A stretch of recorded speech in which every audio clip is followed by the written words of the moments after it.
A simple nurse boards Billionaire's jet by mistake now. She's on a romantic trip to Paris with the CEO. Hi my beautiful family. Thank you for sticking my channel. I really appreciate your love and support. We're finally back again to give you many more beautiful stories. If you're already hooked in for today's story and ready to enjoy it, click subscribe and let me know in the comments where you're watching from. Because tomorrow, I will be giving you another story just as interesting as this one. And you don't want to miss it. Now let us begin. He was a man who had resisted feeling anything for 1,000 days.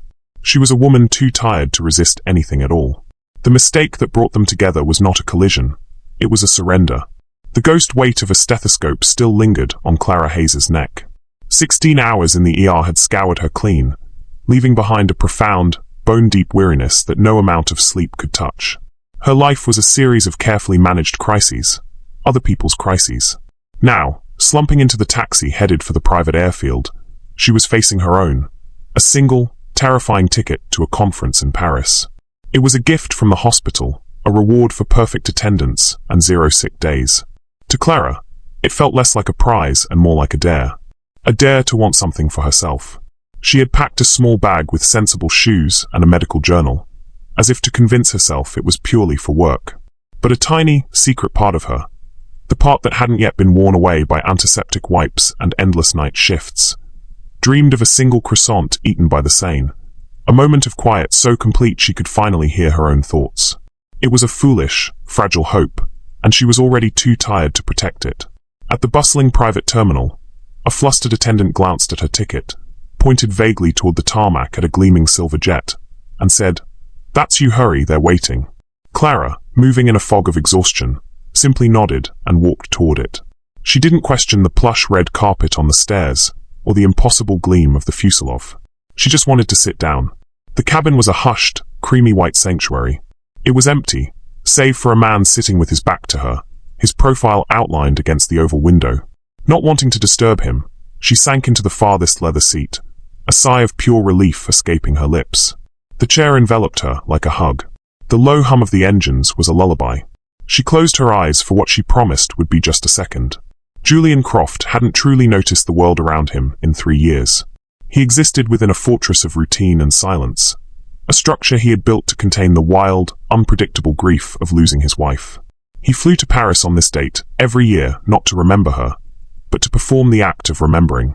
It was a hollow ritual, as tasteless and sterile as the black coffee he drank or the multi-billion-dollar deals he closed with an unnerving detachment.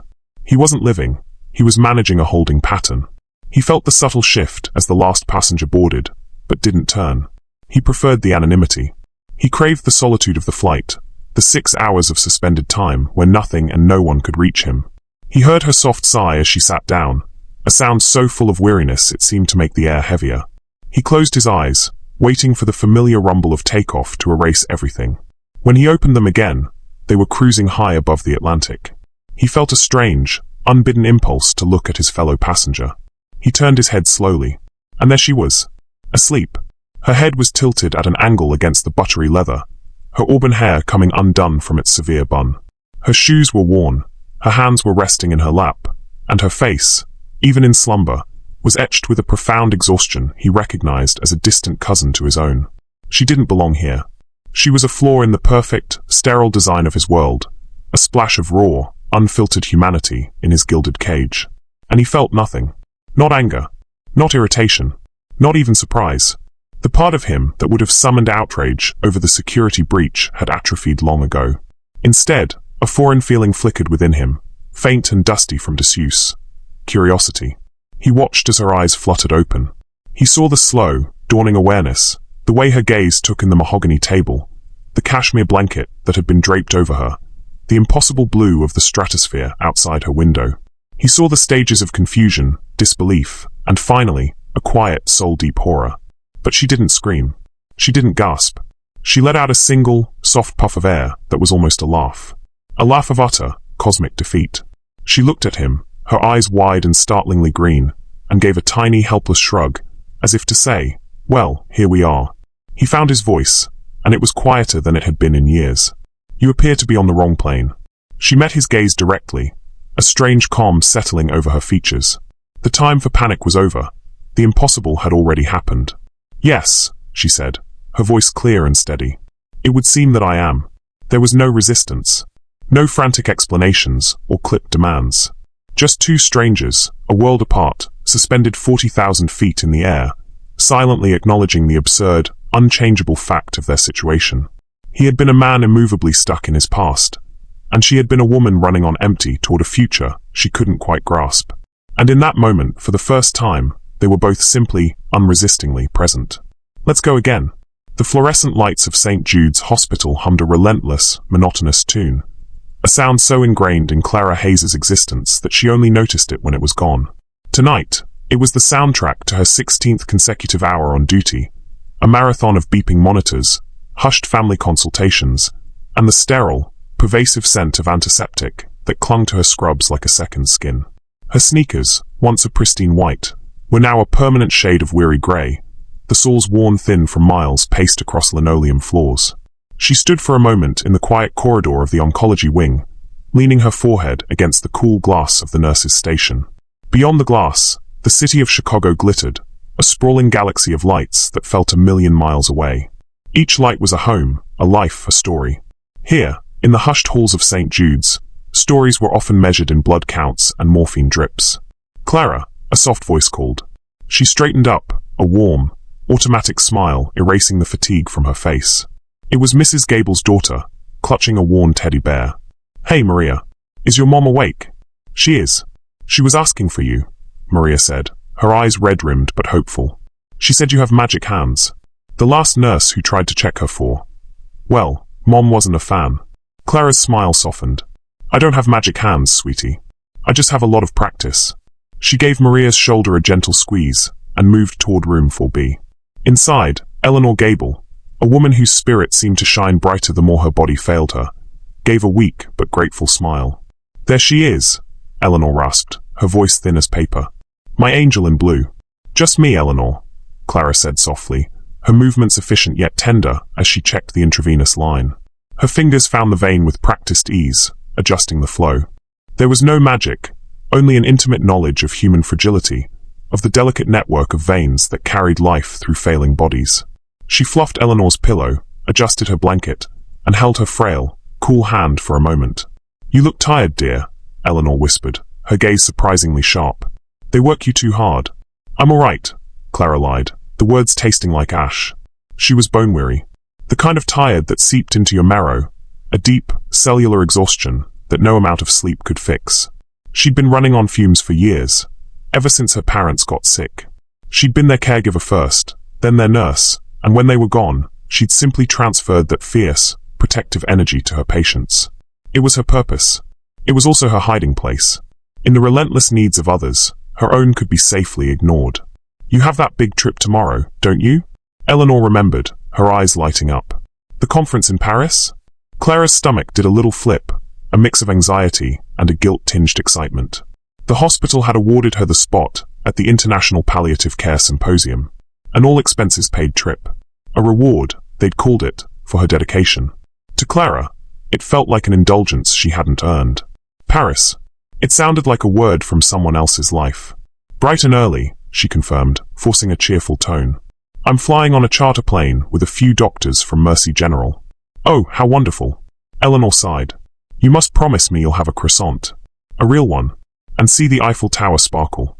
"I'll do my best," Clara promised, though in her mind, the trip was a series of lecture halls and networking events. The romance of Paris felt as distant as the stars outside the window. Finishing her rounds an hour later, she finally clocked out. The walk to her car was a blur. Her apartment, when she got there, was small, neat and quiet. A stack of medical journals sat on her coffee table. Her only companion was a wilting ficus tree in the corner that she kept forgetting to water. She packed her small suitcase with a sense of detachment, laying out sensible blouses, a single black blazer, and comfortable shoes. It was a business trip, after all. She caught her reflection in the closet mirror. Dark circles bruised the skin under her eyes. Her auburn hair was pulled back in a severe bun. She looked capable, responsible, and so very tired. A wave of something heavy washed over her. Loneliness. It was a dull, constant ache she'd learned to live with, like a chronic condition with no cure. She was 32 years old, and her life was a closed loop of work, sleep, and solitude. This trip, this brief escape, felt less like a gift and more like a spotlight on everything she was missing. Shaking her head, she zipped the suitcase. There was no time for self-pity. Her flight left from the private airfield at Midway in 5 hours. 50 miles away, in a sprawling estate that bordered Lake Michigan, Julian Croft stood before a floor-to-ceiling window, watching the dawn break. The sky was a watercolor wash of pale pink and grey, but he didn't see its beauty. He saw a schedule. 6 o'clock, sunrise. 6:15, black coffee, no sugar.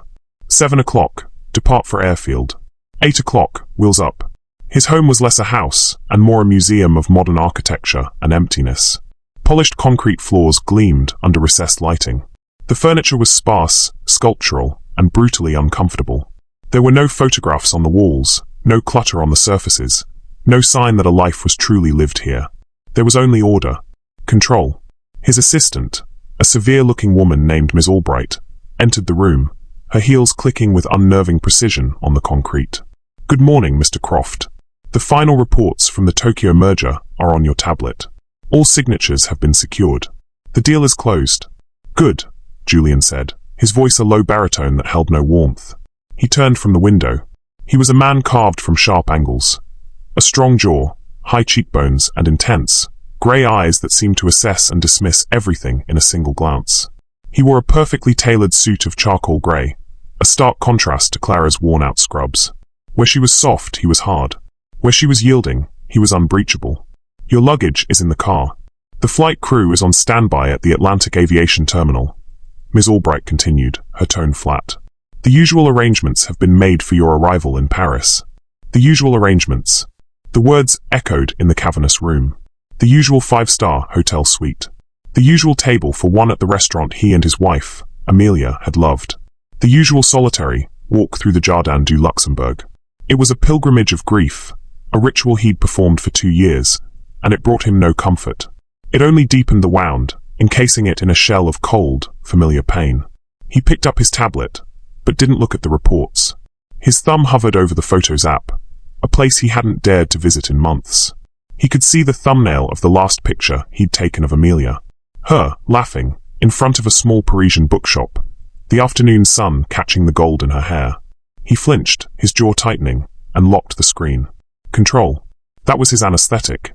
If he could manage every variable, every second of his day, every business deal down to the last decimal point, he could keep the chaos of memory at bay. Grief was a messy, unpredictable thing. It had no place in his world.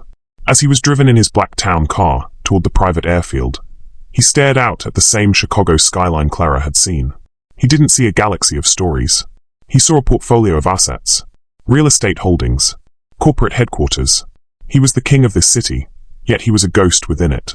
He hadn't shared a real meal with another person in 6 months. He hadn't laughed in. He couldn't remember how long. The car pulled smoothly to a stop on the tarmac, right beside the gleaming silver fuselage of his Gulfstream G650. The pilot, a man he'd employed for a decade, offered a respectful nod. "Morning, Mr. Croft. Smooth skies all the way to Le Bourget." Julian just nodded back, his face an inscrutable mask, and ascended the stairs into the silent, waiting cabin. The scent of aged leather and recycled, climate-controlled air filled his lungs. It was the scent of solitude, the scent of safety. He settled into his cream-colored leather seat, closed his eyes, and waited for the familiar rumble of the engines to carry him away from it all. Meanwhile, a few hundred yards away, Clara's taxi dropped her at the entrance to the much smaller, more chaotic terminal that serviced charter flights. It was a flurry of activity. A group of loud businessmen were complaining about a delay. A family was trying to wrangle 3 small children. Clara, running on 3 hours of troubled sleep, felt a headache beginning to bloom behind her eyes. She approached the main desk. "Hi, I'm Clara Hayes. I'm on the 8 a.m. charter to Paris for the medical symposium." The attendant, a young man with a frantic expression, was talking into 2 phones at once. He barely glanced at her. Hayes, yep, got you. Gate 4. Straight down the hall, to the right on the tarmac. It's the Silver Jet. They're boarding now. You're the last one." He waved her on dismissively, his attention already elsewhere. Relieved, Clara grabbed her small roller bag and hurried in the direction he'd pointed. Down the hall, to the right. There it was. A sleek, silver jet, It stares down, a flight attendant in a sharp navy uniform standing at the doorway. It looked much nicer than she'd expected for a charter. She felt a flicker of that guilty excitement again. Maybe this trip would be wonderful after all. The flight attendant gave her a polite, if slightly confused smile. "Welcome aboard." "Thank you," Clara breathed, her heart thumping a little faster. She stepped inside, her worn-out sneakers sinking into impossibly plush cream carpet. The cabin wasn't filled with rows of seats like she'd imagined. It was a luxurious lounge. 2 large leather seats faced 2 others across a polished mahogany table. The air was quiet, serene. She must have been upgraded. Or maybe this was just how doctors traveled. She saw the back of a man's head in one of the seats, his dark hair neatly trimmed. He seemed to be asleep. Not wanting to disturb the only other passenger who had boarded so far, she quietly slipped into the seat furthest away from him, placing her bag at her feet. The seat was like a cloud. She leaned her head back, the leather cool against her hot. Sleep, for Clara, was usually a shallow, restless affair, punctuated by the phantom beeps of imagined hospital monitors or the lingering anxiety of a difficult case. But this was different. This was a deep, dreamless plunge into velvet darkness, a total surrender.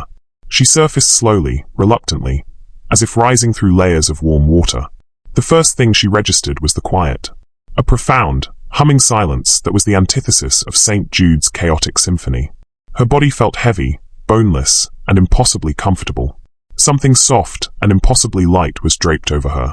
Cashmere, her brain supplied, a word it knew only from glossy magazines. She shifted, and the material whispered against her cheek. Her eyes fluttered open. The light was soft, filtered through an oval window that showed a sky of impossible, brilliant blue. Not the hazy, industrial blue over Chicago, but a deep, pure sapphire that stretched into infinity. Below, a pristine blanket of white clouds unfurled like a celestial landscape. They were high, very high. A pleasant, gentle vibration ran through the floor, a low thrum of immense power, held in perfect check. "This is the nicest charter plane I've ever seen," she thought, a lazy smile touching her lips. The hospital had really outdone itself. She sat up, the cashmere blanket pooling in her lap. She looked at her hands, then around the cabin. Her tired, logical mind began to process the details, and with each observation, a small, insistent alarm bell began to ring. The seat wasn't just a seat. It was a throne of supple, cream-colored leather, stitched with the kind of precision she'd only seen on handbags that cost more than her car. The table between the seats wasn't laminate. It was a single, flawless piece of dark mahogany, polished to a mirror shine.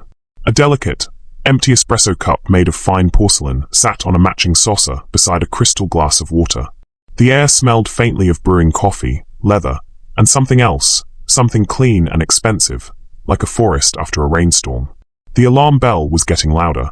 This wasn't an upgrade. This was a different universe. Her heart began to beat a little faster, a frantic bird against her ribs. She remembered the flustered attendant, the dismissive wave of his hand. Gate 4. Straight down the hall, to the right. The silver jet. Had there been another silver jet? Her gaze darted around the cabin, searching for the other doctors from Mercy General. There was no one. The other seats were empty, pristine, as if waiting for ghosts. The quiet was no longer peaceful. It was unnerving. The solitude was no longer a luxury. It was a trap. And then she saw him. He was in the seat directly across from her, the one where she'd seen the back of her head before she'd fallen asleep. He wasn't sleeping now. He was awake, and he was watching her. His stillness was absolute. He wasn't glaring or scowling. His expression was one of pure, cold astonishment, as if he'd discovered a raccoon calmly washing its paws in his billion-dollar kitchen sink. His eyes, the color of a stormy sky, were fixed on her, not with menace, but with a terrifying, analytical detachment. They held no warmth, no curiosity, only the silent, damning question. "What are you?" Clara's breath caught in her throat. The air in the cabin suddenly felt thin, unbreathable. Every detail of him screamed power. The bespoke suit that fit his broad shoulders perfectly, the expensive watch glinting on his wrist, the effortless way he occupied his space, as if he owned the very air around him. This was not a doctor from Mercy General. This was the man who owned the hospital. Time seemed to warp, stretching the moment into an eternity. The hum of the engines was the only sound, a low drone beneath the roaring of blood in her ears. Her mind raced, frantically trying to assemble the pieces of this impossible puzzle. The private terminal, the rushed attendant, the opulent cabin, the solitary, formidable man now staring a hole through her. The conclusion was so catastrophic, so utterly absurd, that her brain initially refused to accept it. I am on the wrong plane.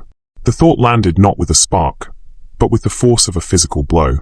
It knocked the air from her lungs, sent a wave of icy dread washing over her skin. Her face, which had been pale with fatigue, flushed with a hot, desperate wave of shame. Her entire life had been built on competence, on being the person who fixed mistakes, who brought order to chaos. And now she was the mistake. A colossal, 40,000-foot high mistake. His voice, when it finally came, was exactly as she'd imagined it would be. Low, controlled, and utterly devoid of emotion. It cut through the silence like a shard of glass. Who are you? The question wasn't accusatory. It was a simple request for data, as if you were asking for a stock ticker symbol. But to Clara, it felt like a judgment. She opened her mouth to answer, but only a dry, croaking sound emerged. She swallowed, her throat feeling like sandpaper. I'm, she fumbled for words, her professional composure, her one reliable shield, shattering into a million pieces. My name is Clara Hayes. There's been a mistake. His expression didn't change. Not a flicker of surprise, annoyance, or sympathy. He simply continued to watch her, his grey eyes unervingly perceptive. A mistake, he repeated, the words flat. It wasn't a question. It was a statement of fact that he found intriguing. Yes, she whispered, her hands twisting the cashmere blanket in her lap. I'm a nurse. I was supposed to be on a charter flight. To a conference. She looked at him, her eyes pleading for some sign of understanding, of humanity. The man at the desk, he must have pointed me to the wrong jet. Just then, a door at the front of the cabin opened, and the flight attendant from before entered, smiling serenely. She seemed completely unaware of the silent, high-stakes drama unfolding in the cabin. Mr. Croft, she said, her voice smooth and polished. We've reached our cruising altitude. We're making excellent time. We should be landing at Le Bourget in just under 6 hours. Can I get you anything? Another espresso? Le Bourget. The name registered in Clara's panicked mind. A private airport. In Paris. The man, Mr. Croft, finally broke his gaze from Clara, turning his head slightly toward the attendant. Just coffee, thank you, Evelyn. Black. He paused, his gaze flicking back to Clara, cold and dismissive. And perhaps you could ask our guest what she requires.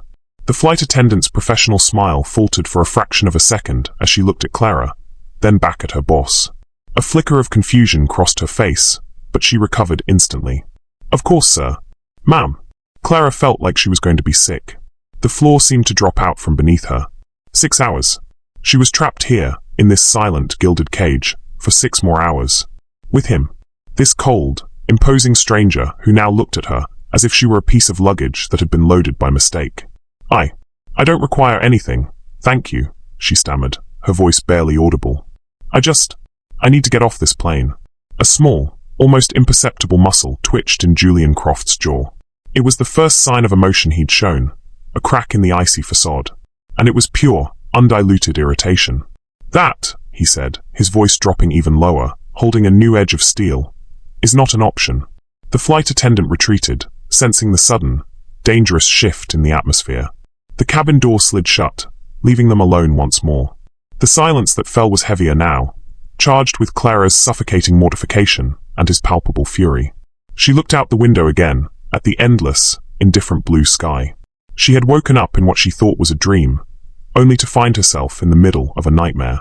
She was on a Billionaire'S private jet, halfway across the Atlantic, heading for a city of romance on a journey that felt like a slow, humiliating march to the gallows. And the man sitting across from her, the architect of this gilded prison, was looking at her as if she had single-handedly destroyed his entire world. In that moment, Clara Hayes, the woman who could handle any crisis, knew with sickening certainty that she was in more trouble than she had ever been in her life. The silence in the cabin solidified, becoming a tangible presence. It was thick with the unsaid, with Clara's spiraling panic and Julian's simmering rage. Every tick of the unseen clock, every soft hum of the Rolls-Royce engines, amplified the tension.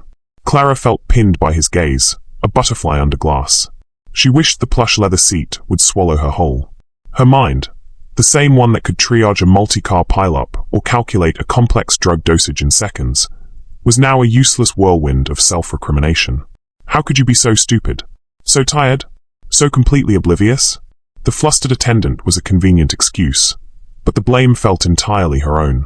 She had been so wrapped up in her own exhaustion, so seduced by the fantasy of a moment's peace, that she had walked blindly into a cage.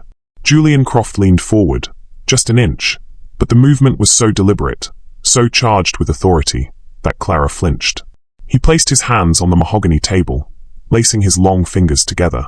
It was a gesture of control, of a man about to dissect a problem. And she was the problem. "Let me be perfectly clear, Ms. Hayes," he began, his voice a low, chillingly precise instrument. "My head of security will be fired.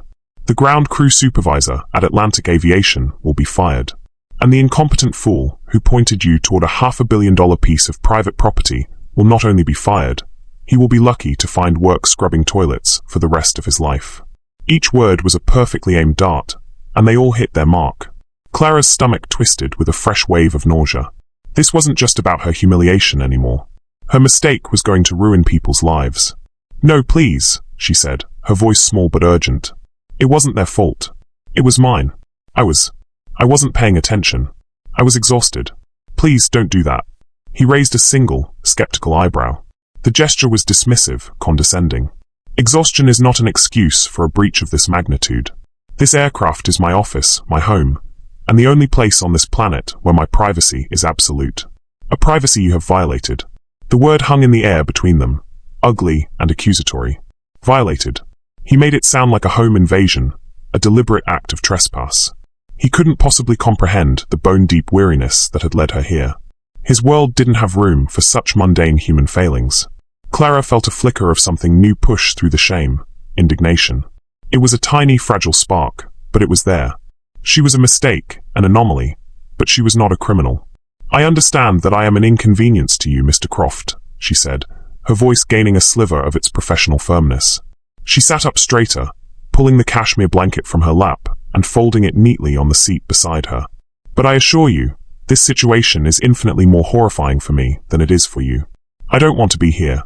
My career, my one opportunity to advance it, is currently flying away from me at 600 miles per hour." For the first time, a genuine, albeit fleeting, expression crossed his face. Surprise. He had clearly expected tears, hysterics, or pleas for mercy. He had not expected a reasoned, if trembling, defense. He had categorized her as a nuisance, a simple problem to be contained.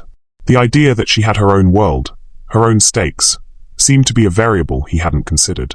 "The conference," he said, the words tasting foreign in his mouth. "Yes. The International Palliative Care Symposium," she replied, a bitter edge to her tone. "The thing my entire year has been building toward. The reason I was at that terminal in the first place." He fell silent, processing this new information. He retreated back into his mask of cold neutrality, but Clara sensed a subtle shift. His anger had been a clean, sharp blade. Now, it was being complicated by facts, by the messy reality of her life intersecting with his. He leaned back in his seat, the tension in his shoulders relaxing by a millimeter. He was no longer a predator sizing up prey. He was an executive re-evaluating an unexpected variable in a negotiation. "There is nothing to be done until we land," he stated, his tone final. It was a dismissal. The conversation was over.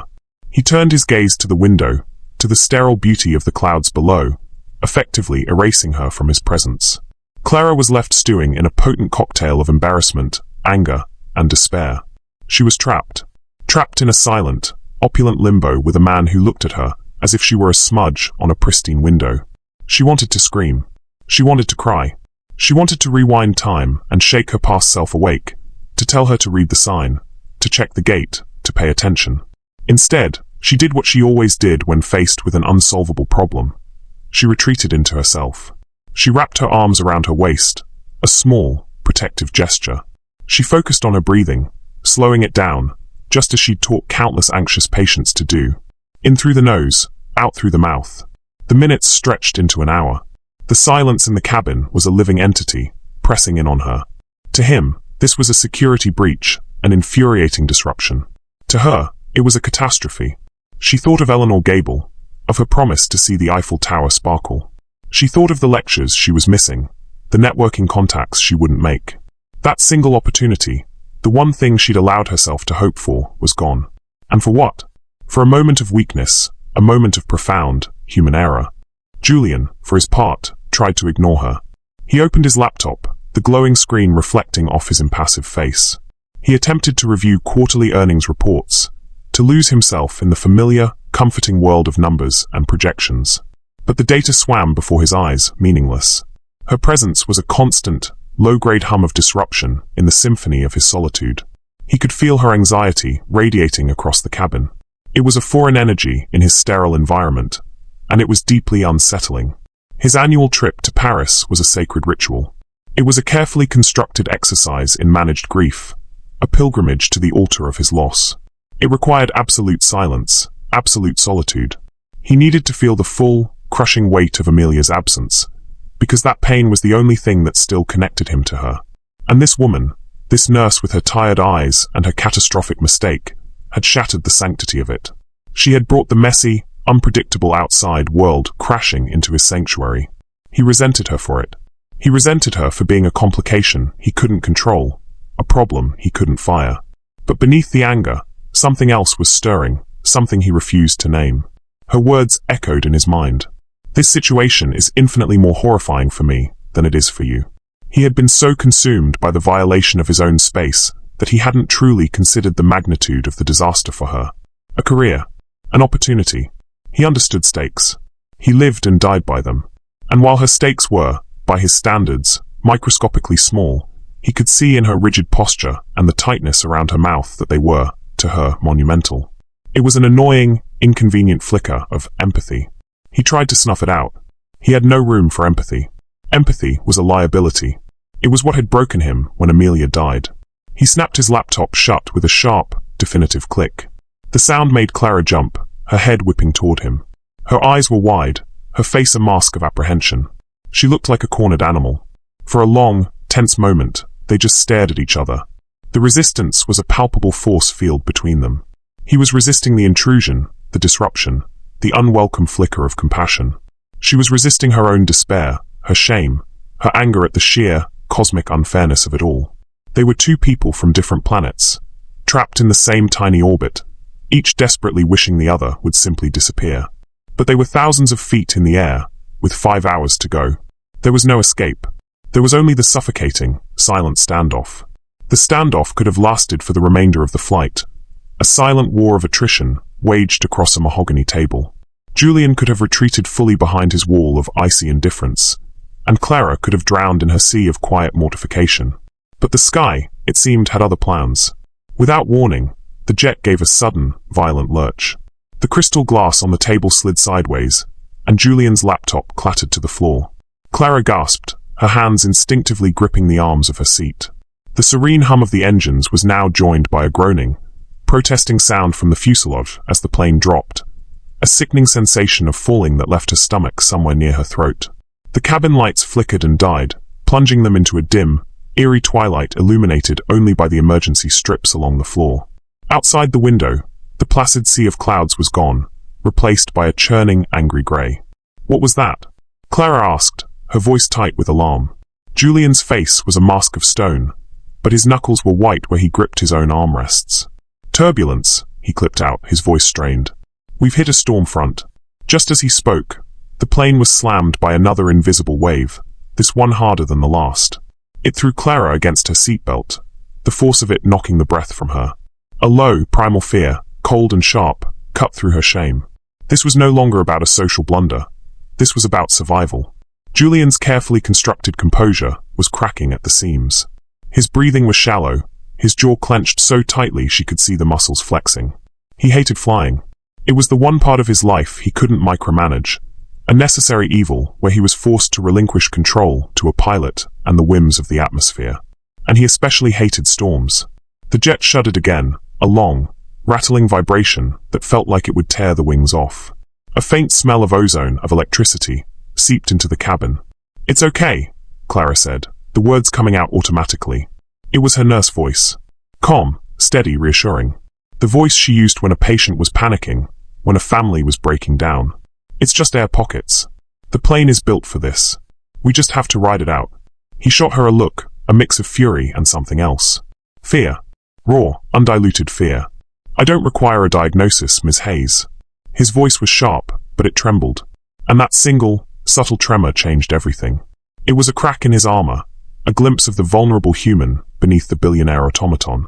In that moment, he wasn't Julian Croft, the formidable CEO. He was just a man, terrified in a shaking metal tube miles above the earth. And she wasn't the mortified stowaway. She was a caregiver. It was an instinct, hardwired into her DNA. Ignoring his rebuff, she unbuckled her seatbelt. It was a risk, but a calculated one. Keeping her knees bent and her center of gravity low, she used the seats for support as she stumbled across the narrow aisle to his side of the cabin.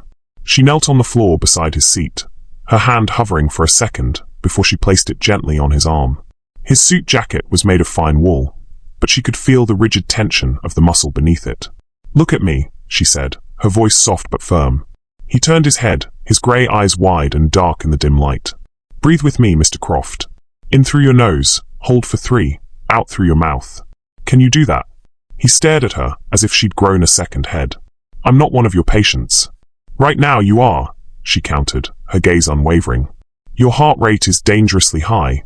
You're on the verge of a panic attack, and that is not going to help either of us. Breathe. Now." Perhaps it was the sheer, unexpected authority in her voice. Perhaps it was the primal need for an anchor in a storm. But he listened. His gaze locked with hers, and he took a ragged, shuddering breath.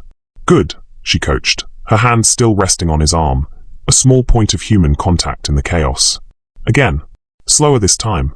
For the next several minutes, as the jet bucked and shuddered around them, she guided him through the breathing exercises. In and out. In and out. She didn't offer platitudes or empty reassurances. She just gave him a task, a focal point, a calm voice in the roaring darkness. Slowly, miraculously, it worked. The frantic, terrified energy coming off him began to subside. The tension in his arm lessened. The rhythm of his breathing started to even out. The worst of the turbulence passed as quickly as it had begun. The violent shaking eased into a more manageable tremble, and then, blessed quiet. The main cabin lights flickered back on, painfully bright after the gloom. The hum of the engines returned to its steady, reassuring drone. Clara slowly removed her hand from his arm. The absence of contact left a strange echo in the air between them. She was still kneeling on the floor beside him, and the absurdity of the position, a rumpled nurse ministering to a billionaire CEO in his private sky lounge, was not lost on her. Julian looked down at her, his expression unreadable.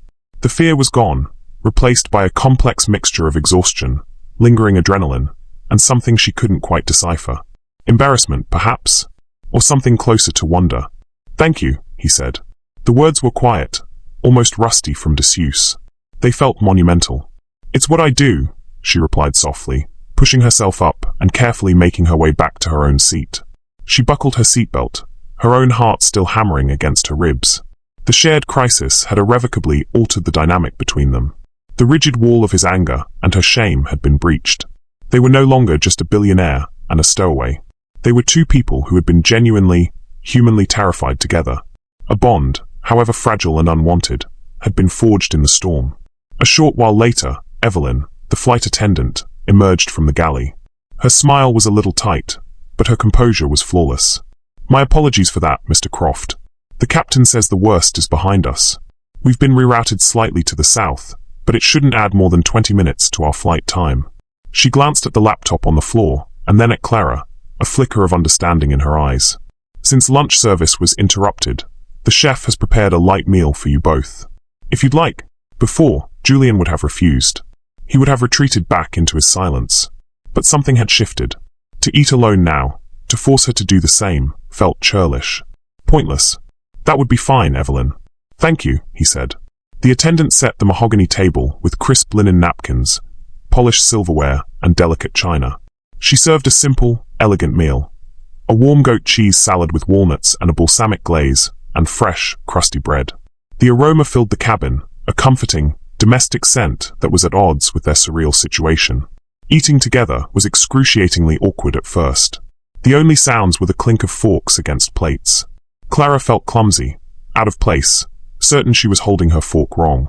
She was used to eating a squashed sandwich in a noisy hospital break room in under 5 minutes. This felt like a state dinner.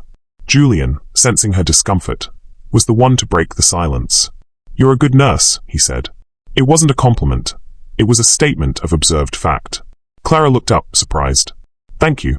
Palliative care, you said? She nodded, finding her voice. Yes. End-of-life care. Hospice. Helping people and their families navigate the final stages. He stopped eating, his fork hovering over his plate. A shadow passed over his face, so fleeting she almost missed it. That must be difficult work. It can be, she admitted. But it's also a privilege. To be with someone in those moments, to offer comfort. There's a lot of grace in it. A lot of honesty. People stop pretending when they know their time is short. He didn't respond, just stared at his plate, a thoughtful, almost pained expression on his face. The fortress was still there, but the storm had left a crack in the gate. He had seen a glimpse of her world, a world of empathy and genuine human connection. And she had seen a glimpse of his, a world where a man who controlled empires could be brought to his knees by a little bit of bad weather. They were bound together now, not just by the metal shell of the aircraft, but by a shared moment of vulnerability. They were reluctant companions, unable to separate, their proximity forcing them to see beyond the simplistic labels of billionaire and nurse.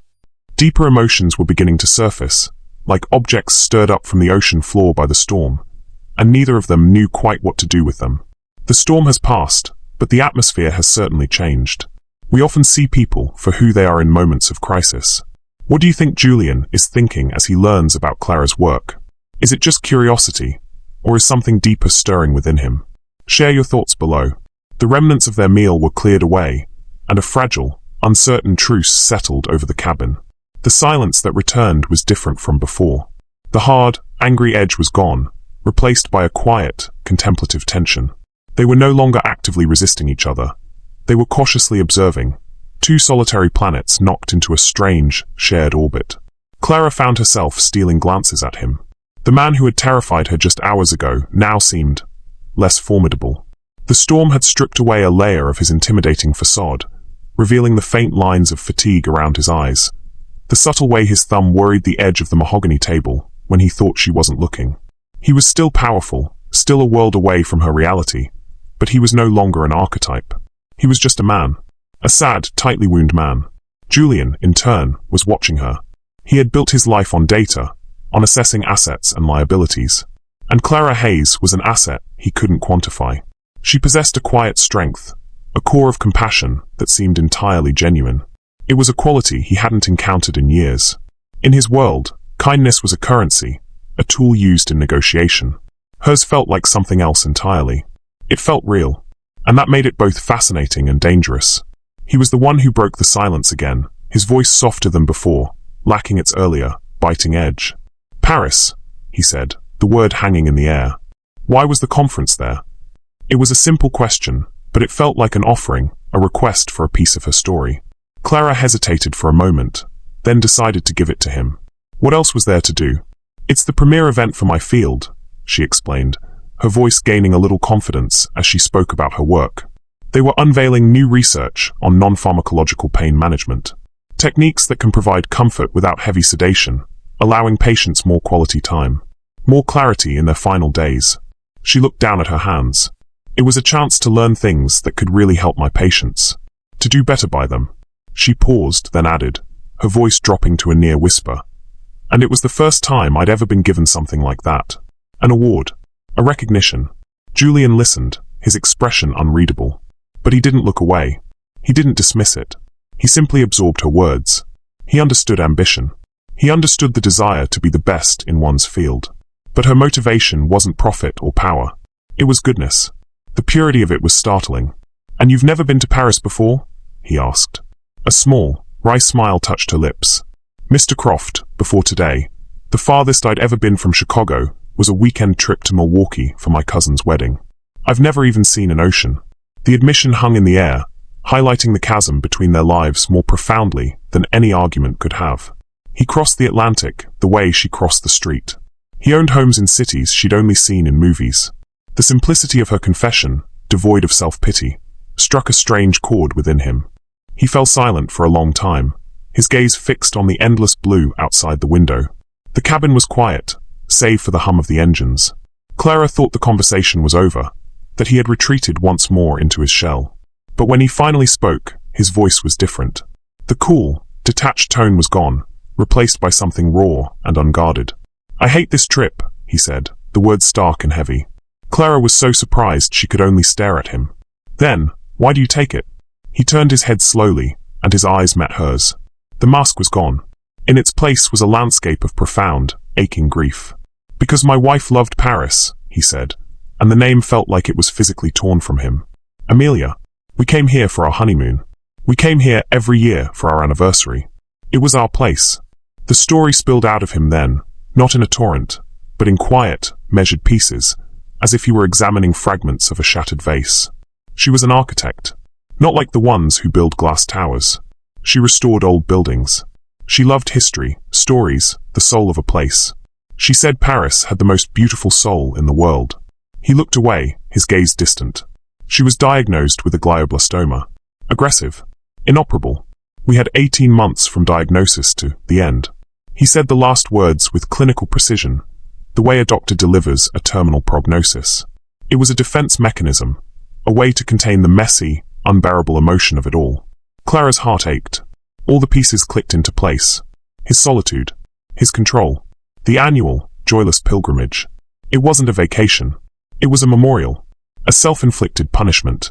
The first year after she was gone, he continued, his voice rough, I didn't come. I couldn't. I stayed home and worked until I collapsed.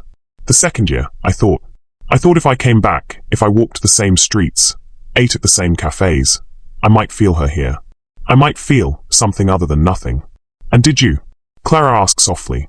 He gave a short, bitter laugh that held no humor. No. It was worse. It was like visiting a ghost. Every corner held a memory. Every landmark was a monument to what I'd lost. But the emptiness was still there. It just had a better view. He looked directly at her, his eyes filled with a desolation that shook her to her core. Today is the 3rd anniversary of her death. I am not going to Paris for romance, Miss Hayes. I am going to honor a ghost. I came on this plane to be alone with my grief. That is why your presence was such a violation. The word, which had stung her so badly before, now sounded different. It wasn't an accusation of malice. It was a cry of pain. He hadn't been angry at her. He'd been angry at the disruption of his sacred, solitary ritual of mourning. Clara felt her own story rising to her lips, an offering to meet his. I think I understand, she said quietly. My parents. I was their caregiver for 5 years. My dad had Parkinson's, and my mom had congestive heart failure. They went within 6 months of each other. She looked down at her own hands, at the faint, silvery scar on her knuckle from where a beaker had slipped in chemistry class years ago. I was supposed to go to Johns Hopkins for my nursing degree. I had a scholarship, but my dad's tremors got worse, and my mom couldn't manage him on her own. So I stayed. I went to community college at night, so I could be with them during the day. My career, it took a back seat. She wasn't telling him this for pity. She was telling him because, for the first time, she felt seen. His grief, vast and dramatic as it was, mirrored her own smaller, quieter losses. The loss of her parents, yes, but also the loss of the life she might have had. The dreams she had deferred until they had withered on the vine. After they were gone, she confessed, the house was so quiet. All the sounds of their life, the television, my dad's shuffling footsteps, my mom humming in the kitchen, it was all gone. The silence was the loudest thing I'd ever heard. For months, I just worked. I took every extra shift I could. Because at the hospital, there was always noise. There was always something that needed fixing. I didn't have to think about the quiet. Julian stared at her, his carefully constructed world tilting on its axis. He had seen her as a simple, uncomplicated creature. A nurse. A mistake. But her story was a mirror of his own, refracted through a different lens. They were both running. He was running from the ghost of a great love. She was running from the ghosts of a great duty, and the silence they had left behind. They were both defined by loss. Both profoundly, achingly lonely. He noticed it then, a glint of silver on her wrist as she gestured. It was a simple, delicate bracelet, a chain with a single small charm. An angel's wing. His blood ran cold. He didn't say anything. He couldn't. His throat had closed up. He just stared at the bracelet. It was identical to one he had bought for Amelia, years ago, from a small artisan shop in the Marais district of Paris. She had loved it, worn it every day. It had been on her wrist when she died. He had it now, locked away in a safe in his cold, empty house, a relic too painful to look at. And here it was, on the wrist of the woman who had fallen into his life from out of the sky. The logical part of his brain screamed that it was a coincidence. a common design. But in the emotionally charged atmosphere of the cabin, thousands of miles above the Earth, it felt like something else. It felt like a sign, a clue, a message from a universe he had long since stopped believing in. The connection between them, which had been tentative and fragile, suddenly intensified, charged with a new, mysterious weight. The past was no longer just a story being told. It was a living, breathing presence in the cabin with them. And the discovery of this small, silver wing had just shattered the last of Julian's resistance, leaving him vulnerable and exposed in a way he hadn't been in 3 long, empty years. The descent into Paris was a study in quiet transformation. The angry grey of the storm had given way to a soft, hazy morning light that painted the clouds in shades of rose and gold. Below them, the world began to take shape. The winding ribbon of the Seine, the intricate geometry of the city's arrondissements, the distant, iconic silhouette of the Eiffel Tower piercing the dawn. For Clara, who had never seen a city from this vantage point, it was breathtaking. She was pressed against the window, her earlier shame forgotten, replaced by a pure, childlike wonder. For Julian, who had seen this view 100 times, it was the first time in years he had actually seen it. He wasn't looking at the landmarks and cataloguing his grief. He was watching Clara's face, watching her eyes widen as the landscape of his sorrow became a landscape of her discovery. He saw the city not through the grey filter of his memories, but through the vibrant, astonished lens of her gaze. The silver bracelet on her wrist was a silent, thrumming presence between them. He hadn't mentioned it. He couldn't. The coincidence was too profound, too unsettling to voice. But it had changed something fundamental within him. The walls he had so carefully constructed around his heart had been breached by the storm, and now this small, impossible detail had flooded the ruins with a strange, unnerving light. The G650 touched down on the runway at Le Bourget with a whisper-soft bump. As the jet taxied toward a private hangar, the finality of their arrival settled in. The bubble was about to burst. The surreal, suspended reality of the flight was over. Evelyn appeared. "Mr. Croft, your car is waiting. We will have Ms. Hayes's luggage transferred." She glanced at Clara with a new, gentle respect. "Ma'am, we can arrange transport for you to anywhere you need to go. A hotel, or to Charles de Gaulle for a commercial flight back to Chicago." The real world came crashing back. The conference, the missed opportunity, the long, lonely flight home. A wave of despair washed over Clara. It was over. She had to go back to her small apartment, her wilting ficus tree, her quiet, contained life. She turned to Julian, her expression a mixture of gratitude and sorrow. "Mr. Croft, Julian, thank you. For not throwing me out mid-flight." A weak smile played on her lips. "I'm so sorry for everything." He was looking at her, but his mind was racing. His original plan, a solitary check-in at the George V, a somber walk, a dinner for one, felt utterly, painfully hollow. The silence he had craved now seemed like a void he was terrified to re-enter. He had spent 3 years honoring a ghost. What would happen if, for just a day, he chose to engage with the living, breathing woman in front of him? A woman who wore his wife's bracelet and had seen the fear in his eyes. It was an impulsive, reckless, and utterly insane idea. It went against every rule he had lived by since Amelia's death. "Don't go," he said. The words surprised him as much as they did her. They were quiet, but held the weight of a command. Clara stared at him, confused. "What?" "Stay," he said, his voice gaining conviction. "I ruined your trip. I cost you your conference. It's my fault you're here. Let me at least try to make it right." He paused, the offer forming on his lips as he spoke it. "Stay for 2 days. As my guest. I have a suite at the hotel. There are plenty of rooms. I'll arrange your flight home, first class, on any airline you choose. No more mistakes." Clara was speechless. Her brain stuttered, trying to process the offer. Stay? In Paris? With him? It was preposterous. It was a fairy tale. And she was a sensible nurse from Chicago, who didn't believe in fairy tales. I can't, she stammered, shaking her head. That's too much. I couldn't possibly impose. You are not imposing, he said, his gaze intense. I am asking. No more than that. I am insisting. It is the only equitable solution. He was framing it in the language of business, of logic, because it was the only way he knew how to articulate the sudden, desperate need he felt not to be alone. Please, Clara. He had used her first name. And the word please. The combination was disarming. She looked at his face, at the raw plea in his eyes that his formal words tried to mask. She thought of her empty apartment, of the life she was returning to. And then she thought of the city outside the window. A city she had only ever dreamed of. What was the alternative? A miserable, solitary journey home to explain her failure? Or 2 days in Paris? The choice was terrifying, but in a way, it was no choice at all. Okay, she whispered, the word feeling impossibly large in her mouth. Okay, I'll stay. A flicker of relief, so profound it was almost imperceptible, crossed Julian's face. Good, he said, nodding once. The arrangements are made. The ride into the city was a quiet revelation. They sat in the back of a black Mercedes, a pane of glass separating them from the driver. The car moved silently through the streets, a vessel of impossible luxury. Clara was glued to the window, her face a canvas of wonder. She saw impossibly chic Parisians walking tiny dogs, flower stalls bursting with color, the ornate architecture of the Haussmann buildings. Julian found he wasn't looking at the city. He was watching her. He was seeing it all anew. He had forgotten that Paris could be anything other than a mausoleum of his memories. Through her eyes, it was vibrant. It was alive. He made another impulsive decision. He leaned forward and spoke to the driver in rapid, fluent French. The driver nodded and, instead of heading toward the Grand Champs-Élysées, turned down a series of smaller, winding streets. Where are we going? Clara asked. Change of plans, Julian said.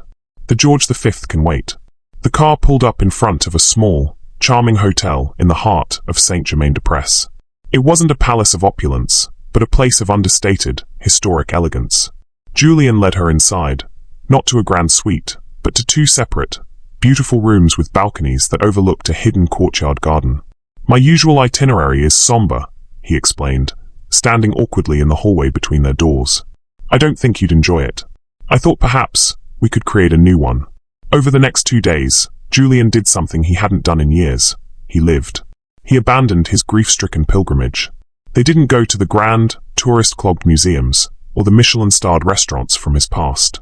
Instead, guided by a strange, shared instinct, they found a different Paris.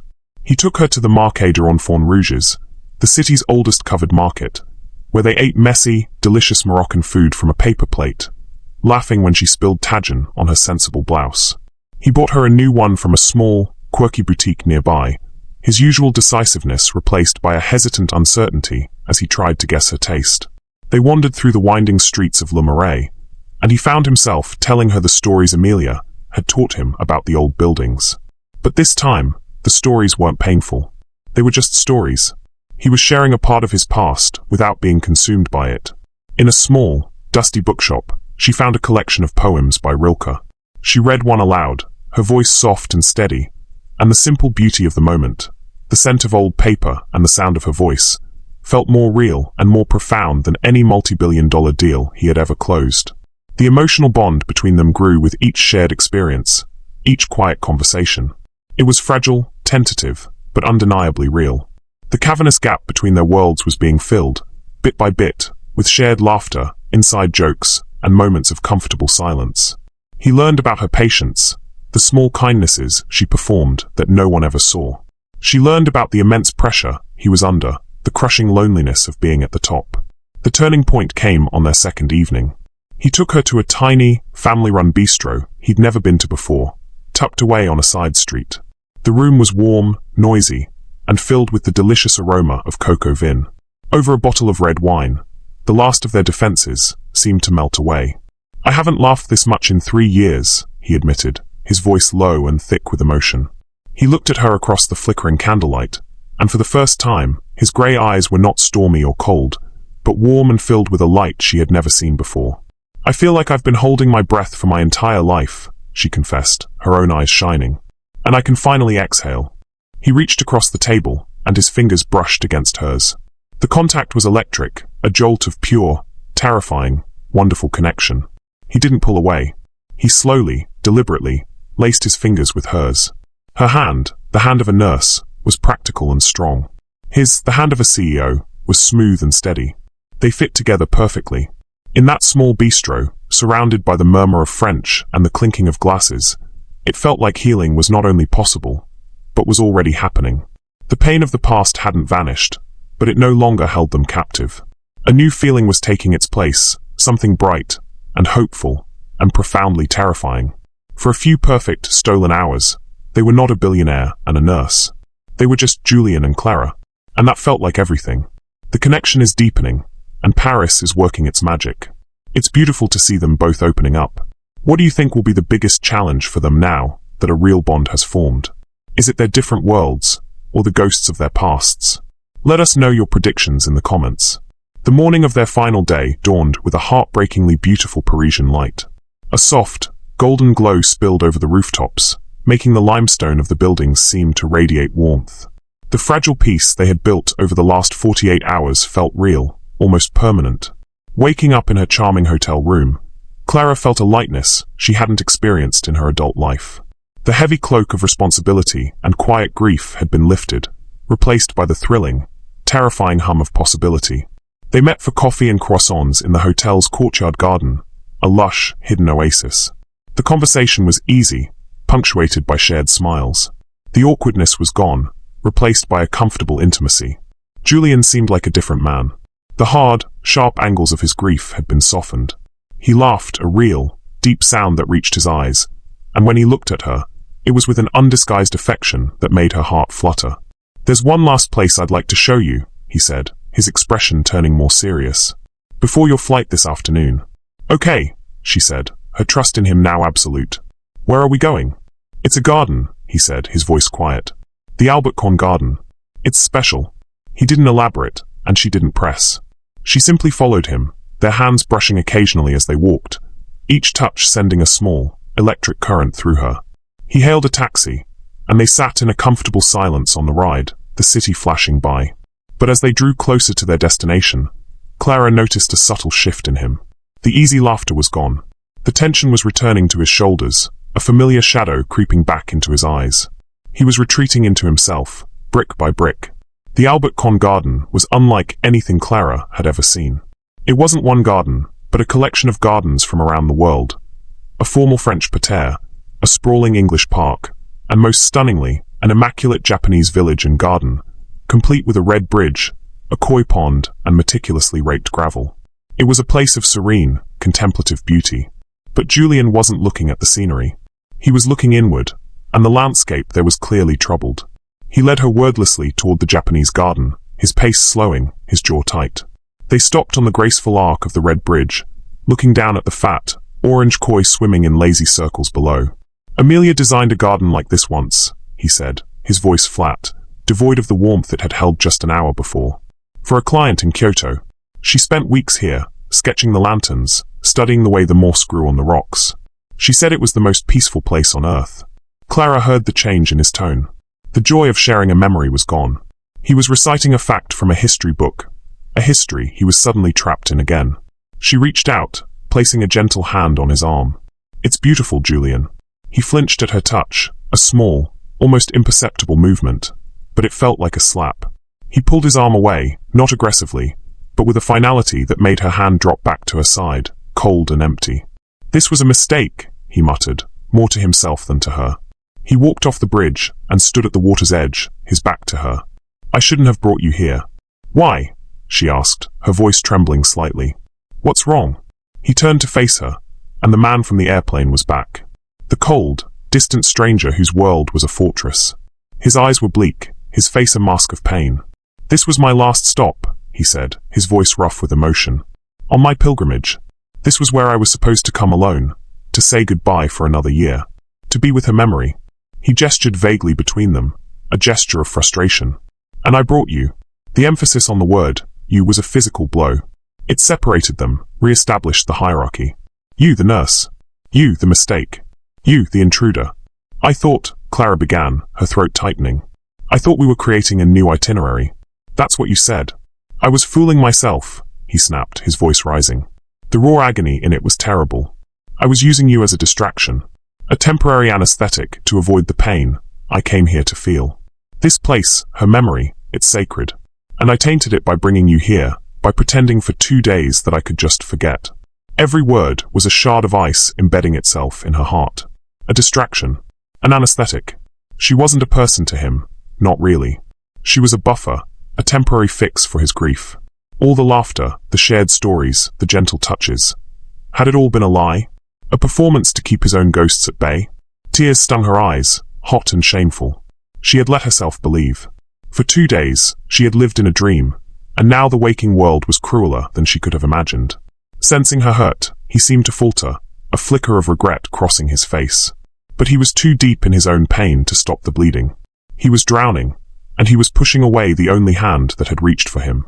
"You can't possibly understand," he said, the words quieter now, but somehow more devastating. "You can't understand what it is to lose the center of your universe. Your duty, your patience, it's noble. But it's not the same." That was it. The final, killing blow. He had taken her quiet, lifelong grief and dismissed it as something lesser. He had drawn a line between their losses and placed his on a pedestal. The fragile bridge of understanding they had built between their two lonely islands had just been dynamited. The hurt inside Clara solidified into a cold, hard knot of anger. An anger born of deep disappointment. She had allowed herself to be vulnerable with this man. She had shown him her scars, and he had just told her they didn't matter as much as his. She lifted her chin, her eyes flashing with a fire he hadn't seen before. The tears were gone, burned away by indignation. "You're right," she said, her voice dangerously calm. "I don't understand. I don't understand how someone can be so determined to live in a mausoleum when the sun is shining outside. I don't understand wrapping yourself in pain like it's a luxury blanket." She took a step closer, her voice dropping to a fierce, trembling whisper. "You think my losses are smaller than yours? My father couldn't feed himself at the end. My mother couldn't breathe without a machine. I held their hands as their worlds shrank to a single room. I watched the people who gave me life disappear, piece by piece. Don't you dare tell me I don't understand loss." She was shaking now, not with fear, but with a righteous fury. "And don't you dare call me a distraction. These last 2 days, I thought they were real. I thought we were real. But you're right. It was a mistake. All of it. Not just me getting on your plane. Me believing, even for a second, that a man like you could see a woman like me as anything more than a temporary diversion from his very important, very theatrical sorrow." She didn't wait for a response. She couldn't bear to see his face. She turned on her heel, her sensible shoes crunching on the pristine gravel, the sound unnaturally loud in the serene garden. She walked away from him, away from the red bridge and the placid koi pond, away from the ghost of his wife and the ruins of their brief, impossible connection. She didn't look back. If she had, she would have seen Julian standing frozen at the water's edge, his face stricken, watching her go. He had done it. He had successfully pushed her away. He had restored his precious solitude. The silence that descended on the garden was absolute. It was exactly what he had wanted, and it was the most unbearable sound he had ever heard. The shatter point had been reached, and everything lay in pieces around him. He was finally completely alone. And he knew, with a certainty that chilled him to the bone, that he had just made the biggest mistake of his life. The walk back to the hotel was a blur of muted colors and indistinct sounds. Clara moved through the beautiful, vibrant streets of Paris like a ghost, seeing nothing. The city's charm had curdled, its romance now a mocking reminder of her own foolishness. Each laughing couple, each beautiful facade, was a fresh jab at her raw, wounded heart. Her words to Julian echoed in her mind, a bitter mantra of her own pain. A temporary diversion from his very theatrical sorrow. Had she really said that? The cruelty of her own words shocked her, but they had been forged in the fire of his dismissal. She packed her small suitcase with numb, mechanical efficiency. The new blouse he had bought her lay on the bed, a vibrant splash of color in the muted room. She looked at it for a long moment before folding it carefully and placing it at the very bottom of her bag, a painful souvenir from a dream that had turned into a nightmare. She was a nurse. She was practical. She knew how to triage a wound, how to clean it, stitch it, and bandage it for healing. And her heart felt like an open, gaping wound. The first step was to escape the source of the injury. She went to the front desk, her face a pale, composed mask that belied the storm raging inside her. "I need to check out," she said to the clerk, her voice steady. "And I need a taxi to Charles de Gaulle Airport, please." She paid for the room herself with her credit card, an act of reclaiming her independence that felt both necessary and pathetic. She refused to be his guest a moment longer. As she waited for the taxi, she sat in a velvet armchair in the lobby, staring at her own reflection in a gilded mirror. The woman looking back at her seemed different from the one who had left Chicago 3 days ago. The exhaustion was still there, but it was overlaid with a new, profound sadness. She had been offered a glimpse of a different life, a different self, a woman who could laugh freely, who could be desired, who could stand in the heart of Paris and feel like she belonged. And then it had been snatched away, leaving her more empty than before. She had a choice to make. She could let this experience shatter her, reinforcing the long-held belief that she wasn't worthy of such grand, beautiful things. She could retreat back into the safe, predictable shell of her life, vowing never to be so vulnerable again. Or, she could choose to believe that the connection was real, even if he was too broken to accept it. She could choose to honor the brief, beautiful light they had shared, rather than cursing the darkness that had followed. She didn't know which path she would take. Right now, all she knew was the need to flee. Back in the Albert-Korn garden, Julian stood frozen for a long time after she left. The serene beauty of the place had become a torment. The placid koi swam in their pond, the bamboo rustled in the breeze. The world continued on its axis, indifferent to the fact that his had just ground to a halt. Her words replayed in his mind, each one a perfectly aimed blow, shattering the self-pitying narrative he had wrapped himself in for 3 years. Don't you dare tell me I don't understand loss. Wrapping yourself in pain, like it's a luxury blanket. No one had ever spoken to him like that. Not since Amelia. His employees were too deferential, his business associates too calculating. He had existed in an echo chamber of his own power and grief. Clara had crashed through the walls of that chamber, not with force, but with her quiet, persistent humanity. She had held up a mirror, and he hated the reflection he saw. A man so addicted to his own sorrow that he had sabotaged the first glimmer of genuine happiness he'd felt in years. He had driven her away. Deliberately.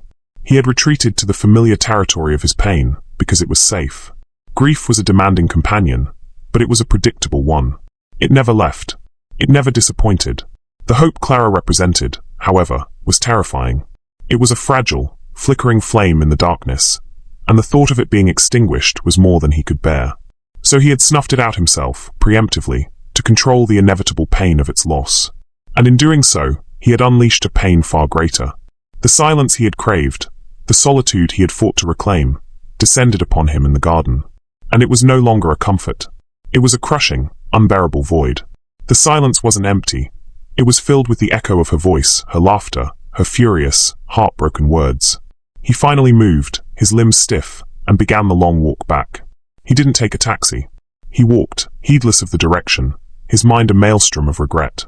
He saw her face everywhere, in the window of a cafe, in the smile of a passerby. He had accused her of being a distraction, but the truth was, she had been an anchor. She had pulled him out of the relentless tide of his past, and into the present moment. And he had cut the rope. He arrived back at the hotel to find the lobby quiet, serene.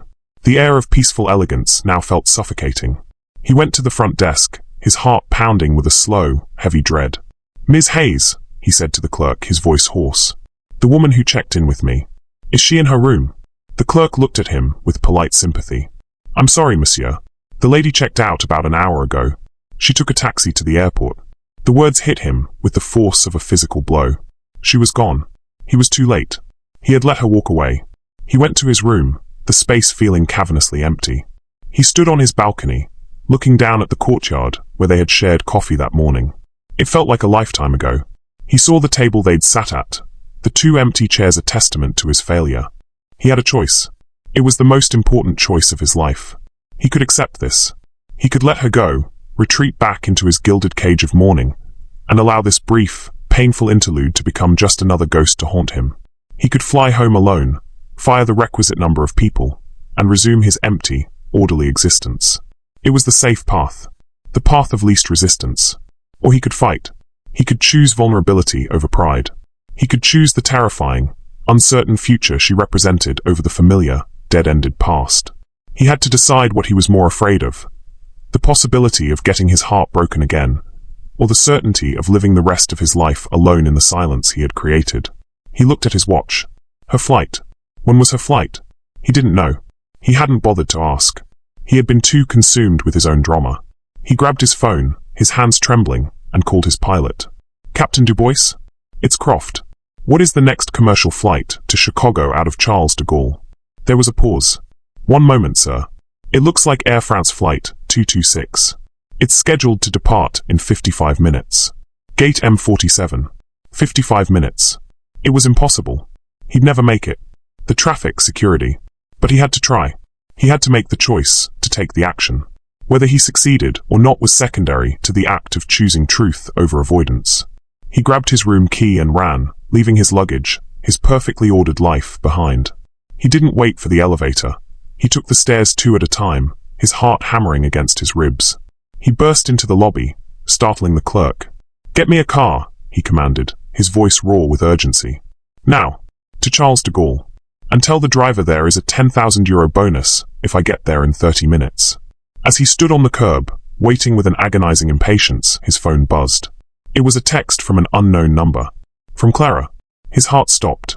He fumbled to open it, his fingers clumsy. The message contained only 3 words. The bracelet was my mother's. The message wasn't an olive branch. It wasn't an opening for reconciliation. It was a final, quiet severing. A clarification. It was her way of saying, it wasn't a sign. It wasn't magic. You saw what you wanted to see. Let it go. The words should have been a release, a confirmation that he should give up. But they had the opposite effect. It wasn't a sign. It wasn't fate. It wasn't some mystical intervention from the universe. It was just them. 2 people. 2 broken, lonely people who had found a moment of grace together. And that was infinitely more real, more precious, and more worth fighting for. The Mercedes screeched to a halt in front of him. He threw himself into the back seat. "Charles de Gaulle," he barked. "Gate M. And drive like your life depends on it. Because mine does." The car shot forward into the Parisian traffic, a black missile of hope and desperation. Julian stared out the window, his entire being focused on a single desperate goal: to find her. To get to her before the gate closed, before the plane took off, before he lost the only thing that had made him feel alive in 3 years. He had to choose vulnerability. He had to choose her. The journey to Charles de Gaulle was a frantic, heart-stopping blur. The driver, motivated by the promised bonus and the raw desperation in Julian's voice, weaved through the dense Parisian traffic with terrifying skill. Horns blared. Gaps that seemed impossibly small were navigated with inches to spare. Julian was a coiled spring in the back seat, his hands clenched into fists, his eyes fixed on the time displayed on his phone. Each minute that ticked by felt like an eternity, each red light a personal affront. He arrived at the sprawling, chaotic terminal with less than 20 minutes to spare. He threw a wad of euros at the driver, far more than he'd promised, and ran, his expensive suit jacket flapping behind him. He was a man utterly out of his element, stripped of his usual entourage, and the seamless, insulated bubble of his wealth. He was just another person in a frantic crowd, fighting against the clock. He bypassed the check-in counters, his mind racing. Gate M47. He scanned the dizzying array of signs, his heart pounding a frantic rhythm against his ribs. He followed the arrows, his long strides eating up the concourse, dodging slow-moving tourists and weaving through lines. The polished floors reflected the harsh fluorescent lights, the air thick with the smell of jet fuel and anxiety. He reached the security checkpoint and was met with a serpentine line of people. A wave of despair washed over him. He would never make it. It was over. He had made his choice too late. Then he saw him. A harried-looking Air France official, trying to manage the flow of passengers. Julian strode toward him, pulling out his wallet. He didn't flash a black card. He pulled out his ID. "My name is Julian Croft," he said, his voice low and urgent, trying to project an authority he didn't feel. "There is a woman, Clara Hayes, on flight 226 to Chicago. It's a medical emergency. I am her doctor. I have to get to her before that plane takes off." It was a lie, a desperate, wild gamble. The official looked at him, his gaze sweeping over Julian's expensive suit, his panicked eyes, his lack of any luggage. He saw not a doctor, but a man in profound distress. Perhaps it was the flicker of truth in Julian's desperate eyes, or perhaps he was simply weary of arguments, but he nodded. "Follow me," he said, leading Julian to a priority lane. Julian was through security in minutes, his shoes back on, his tie askew. He ran. He ran with a desperation he hadn't felt since he'd raced to the hospital the night Amelia had slipped away. He sprinted through the long, soulless corridors of the terminal, past duty-free shops and overpriced cafes, his lungs burning. Gate M47. The sign was at the far end of the concourse. It felt miles away.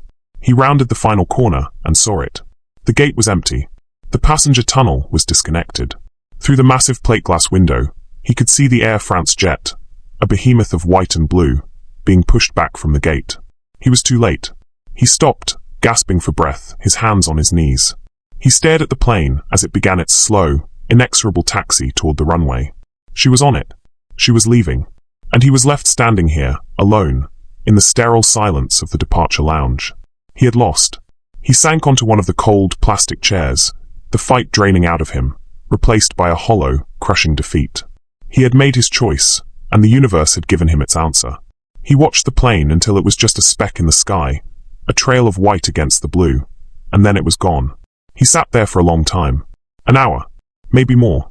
Time had lost its meaning. He was supposed to be a man of action, a man who solved problems. But this was a problem beyond his power to fix. Slowly, he got to his feet.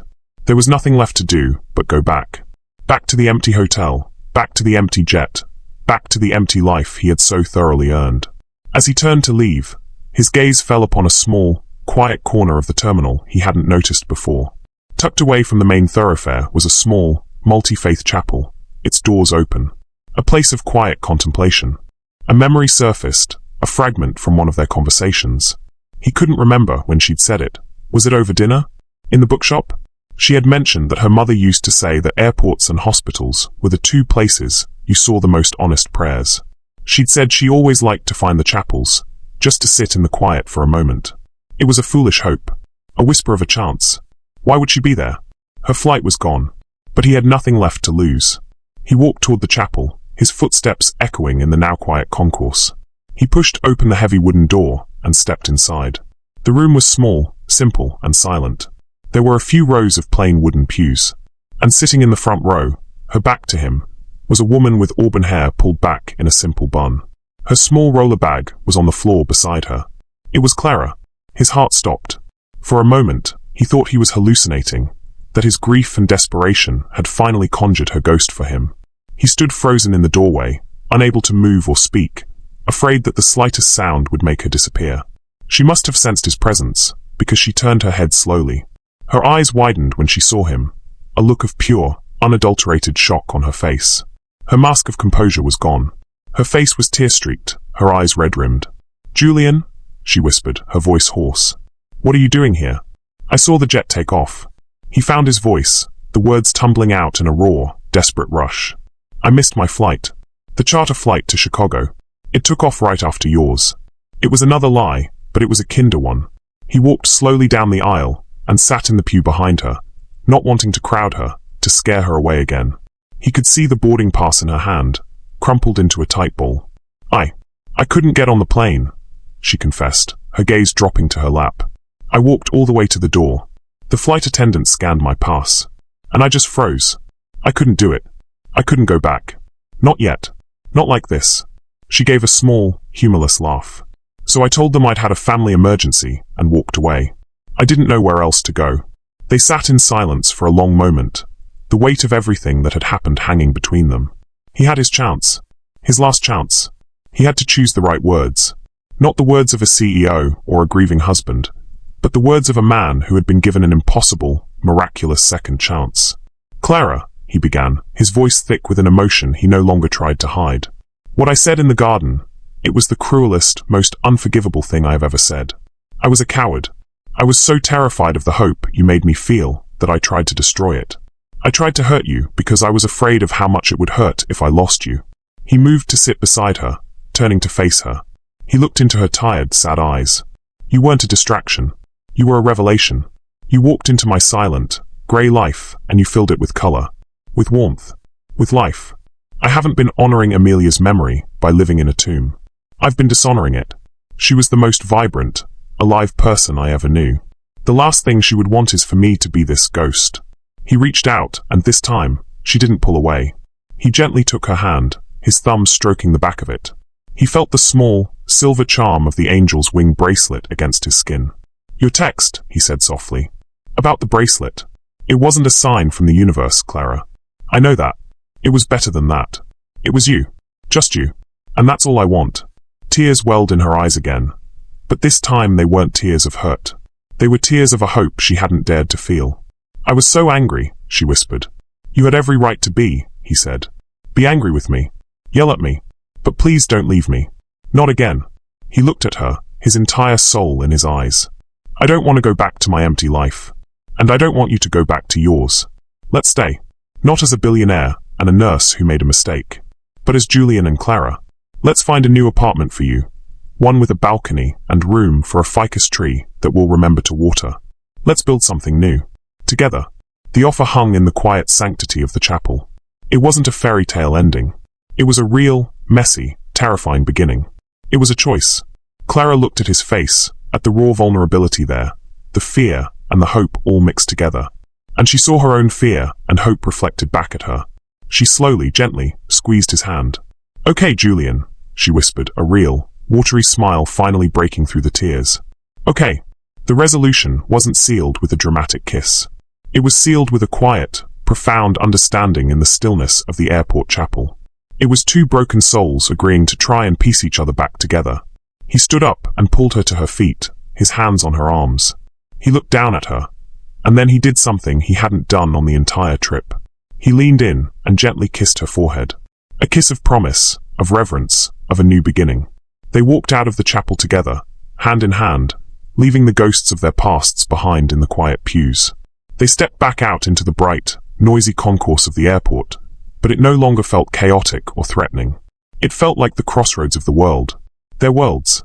They had boarded a flight to Paris by mistake, on a journey of solitude and grief. Now they were walking toward a new, shared destination, with no itinerary but the one they would write together day by day. Their unexpected trip was over. Their real journey was just beginning. From a mistaken flight to a choice in a quiet chapel. Their journey has been about so much more than a trip to Paris. It's about letting go of the past to embrace an unexpected future. What do you think is the most important lesson they learned from each other? I'd love to read your thoughts on their incredible story in the comments below. 1 year later, the late afternoon sun, the color of warm honey, streamed through the large bay window of the Chicago brownstone, illuminating the dust motes dancing in the air. It was a cheerful, lived-in light, the kind that found its way into comfortable, happy homes. In the corner, by a towering bookshelf filled with a chaotic mix of medical journals and classic literature, stood a ficus tree. It was lush, green, and thriving, its leaves reaching eagerly toward the light. Clara Hayes, soon to be Croft, was curled on a deep, plush sofa, a textbook on healthcare administration open in her lap. She wasn't reading it. Her attention was on the man sitting on the floor in front of the fireplace, his back against the sofa. Julian was wearing a soft grey cashmere sweater, not a suit, and he was concentrating fiercely on the object in his hands. It was a simple, slightly lopsided picture frame he was attempting to assemble. "I can close a $10 billion merger in 3 languages, he muttered, fumbling with a small screw. "But I cannot seem to conquer this Swedish flat-pack furniture." Clara laughed, a sound that was full and easy now, unburdened by the weight of her old life. "It's a test of character, not intellect," she said, reaching down to brush a stray piece of dark hair from his forehead. "Besides, you don't have Ms. Albright here to assemble your life for you anymore." He looked up at her, his grey eyes, once so stormy, now clear and full of a deep, abiding affection. "No," he said softly. "I have someone infinitely better." He gave up on the frame for a moment, turning to rest his arm on her knees. The past year had been a whirlwind of discovery. They had sold his cold, minimalist mansion and found this house together, a place with warm wooden floors and a small garden out back. He had established a multi-million-dollar foundation in her parents' names to fund palliative care research and facilities, and he had convinced Clara to run it, sending her back to school to get the degree she needed. She had excelled, her quiet competence now paired with a radiant, newfound confidence. He had learned to live again. He still had moments of quiet remembrance for Amelia, but they were no longer sharp-edged and painful. They were soft, gentle memories of a part of his life that he could honor without being imprisoned by. Clara had taught him that the heart was not a finite space, that new love did not diminish old love, but rather expanded one's capacity for it. "What are you thinking about?" she asked, tracing the line of his jaw with her finger. "I was just thinking about that day," he said. "At the airport. In the chapel." He shook his head in wonder. "If you had gotten on that plane. If I had been 5 minutes later. But I didn't."